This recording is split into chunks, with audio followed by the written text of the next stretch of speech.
దేవి శరన్నవరాత్రి ఉత్సవాల సందర్భంగా హుస్నాబాద్ పట్టణంలోని జ్యోతినగర్లోని కనకదుర్గ మండపం వద్ద మంత్రి పొన్నం ప్రభాకర్ సతీమణి మంజుల ప్రత్యేక పూజలు నిర్వహించారు.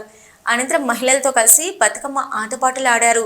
అలాగే భీమదేవరపల్లి మండలం ముల్కనూరు గ్రామంలో మహిళలతో కలిసి బతుకమ్మ సంబరాల్లో మంత్రి సతీమణి మంజుల పాల్గొన్నారు. హుస్నాబాద్ పట్టణంలోని హనుమాన్ నగర్లోని దేవి మండపం వద్ద కనకదుర్గ అమ్మవారికి ప్రత్యేక పూజలు నిర్వహించిన మంత్రి సతీమణి మంజుల అనంతరం అన్నదాన కార్యక్రమంలో పాల్గొన్నారు.